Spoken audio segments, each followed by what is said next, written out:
एक बार की बात है, किसी राज्य में एक राजा था जिसकी केवल एक टांग और एक आंख थी। उस राज्य में सभी लोग खुशहाल थे क्योंकि राजा बहुत बुद्धिमान और प्रतापी था।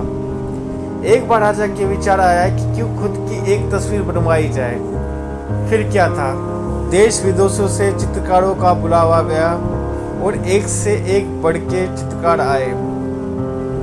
राजा ने उन सभी से हाथ जोड़कर आग्रह किया कि वो उसकी एक बहुत सुंदर तस्वीर बनाए जो राजमहल में लगाई जाएगी।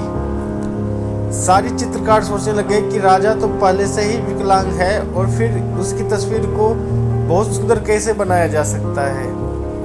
यह तो संभव ही नहीं है, और अगर तस्वीर सुंदर नहीं बनी तो राजा गुस्सा होकर दंड देंगे।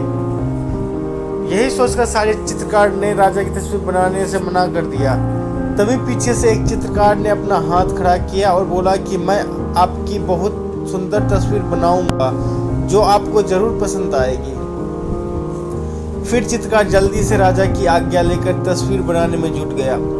काफी देर बाद उसने एक तस्वीर तैयार की जिसे देखकर राजा बहुत प्रसन्न हुआ और सारे चित्रकारों ने अपने दांतों तले उंगली दबा ली।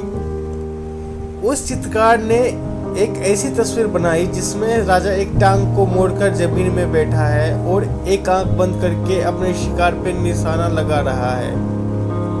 राजा ये देखकर बहुत प्रसन्न हुआ कि उस चित्रकार ने राजा की कमजोरी को छिपाकर कितनी चतुराई से एक सुंदर तस्वीर बनाई है। राजा ने उसे खूब इनाम दिया। तो मित्रों, कोई ना हम भी दूसरे की कमियों को छुपाए, उन्हें नजरअंदाज करें और अच्छाइयों पर ध्यान दें। आजकल देखा जाए कि लोग एक दूसरे की कमियां बहुत जल्दी ढूंढ लेते हैं, चाहे हमें खुद में कितनी भी बुराई हो। हम हमेशा दूसरे की बुराई पर ही ध्यान देते हैं कि अमुक आदमी ऐसा है, वो वैसा है। सोचिए, अगर हम भी उस चित्रकार की तरह दूसरों की कमियों पर पर्दा डालें, उन्हें नज़रअंदाज करें, तो धीरे धीरे सारी दुनिया से बुराइयां ही खत्म हो जाएगी और रह जाएगी सिर्फ अच्छाइयाँ। इस कहानी से ये भी शिक्षा मिलती है कि कैसे हमें नकारात्मक परिस्थितियों में भी सकारात्मक सोचना चाहिए और किस तरह हमारी सकारात्मक सोच हमारी समस्याओं को हल करती है।